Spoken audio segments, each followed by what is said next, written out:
This channel does not promote any violent, harmful, or illegal activities. All content provided by this channel is meant for an educational purpose only. কেউ গত হয়েছে 2017 সালে, কারো মৃত্যু হয়েছে 2018 সালে। তাদের নাম এখনো জলজল করছে ভোটার তালিকায়। বহরমপুর পুরসভায় খোঁজ মিলল এমনই ভুতুড়ে ভোটারের এক নয় একাধিক 21, 24 দুটো ওয়ার্ডে অন্তত আইডিয়া করতে পারেন কতজন ভুতুড়ে ভোটার রয়েছে? 150 জন ভুতুড়ে ভোটার মাত্র দুটো ওয়ার্ডে। আমাদের রিপোর্টার কৌশিক সমস্ত বিষয়ে খোঁজ খবর নিয়েছে, এই মুহূর্তে লাইভে যোগাযোগ করেছে আমাদের রিপোর্টারের সঙ্গে। কৌশিক, 150 জন ভুতুড়ে ভোটার, আর মানে কেউ প্রশাসনের তরফ থেকে যে নজরদারি, যে লিস্ট চেক করে, এগুলো কিছুই কি হচ্ছে না?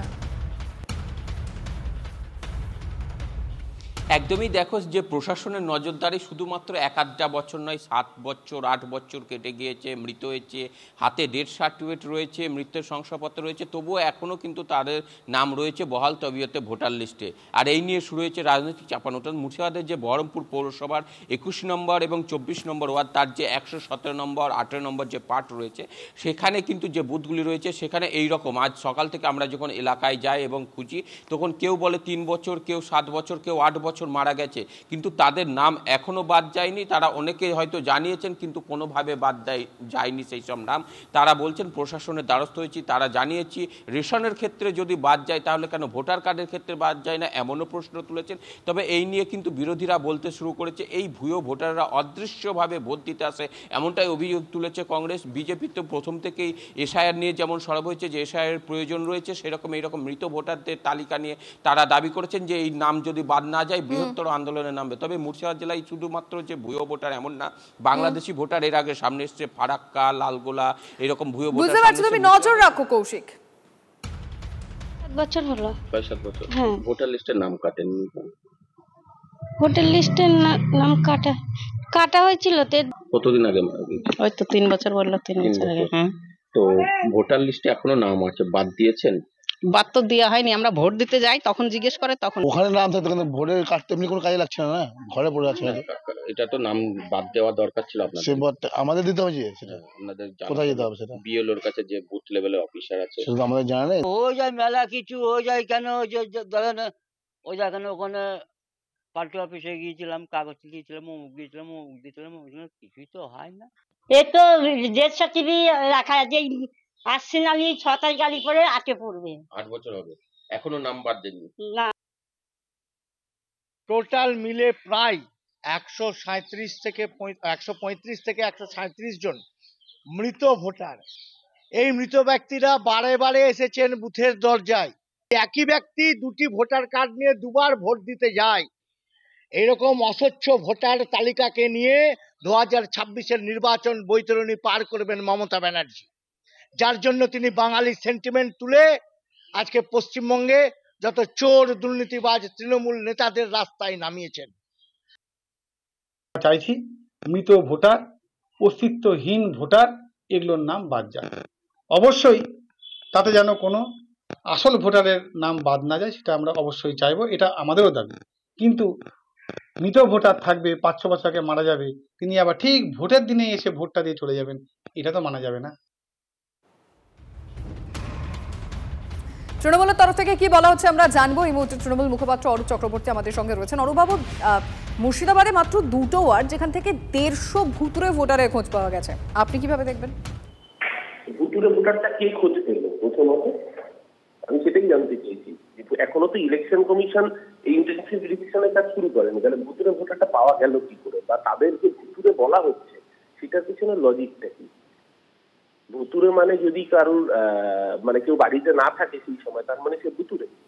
যারা বাইরে কাজ করতে যায়, কেউ পরিযায়ী শ্রমিক হতে পারে, কেউ হোয়াইট কলার জবে মাল্টিন্যাশনাল কোম্পানিতে বিদেশে কাজ করতে যেতে পারে, তার মানে সে ভুতুড়ে। ভুতুড়ের ডেফিনেশনটা কে ঠিক করলো? আগে তো সেটা বলতে হবে যে ভুতুড়ে ভোটার যেভাবে বলা হচ্ছে, এরা ভুতুড়ে ভোটার কিসের ভিত্তিতে ভুতুড়ে ভোটার? আমি জানি না, তারা হতেই পারে তারা ভুতুড়ে ভোটার, কিন্তু এই তাদের ভুতুড়ে ভোটার বলার পেছনে কোনো না কোনো তথ্য থাকবে। আপনারা এই ভুতুড়ে ভোটার কিভাবে জানতে পারলেন? যদি কেউ মারাও গিয়ে থাকে, তার বাড়ির পরিবারের লোক কি ডেথ সার্টিফিকেট জমা দিয়েছে? কারণ বহু ক্ষেত্রে এরকম দেখা যায় যে মারা সত্যিই হয়তো গেছে, ডেথ সার্টিফিকেট জমা দেয়নি। আবার অনেক সময় পারিবারিক রাইভালরির জন্য বলে দেওয়া হয় যে উনি নেই বা উনি মারা গেছেন।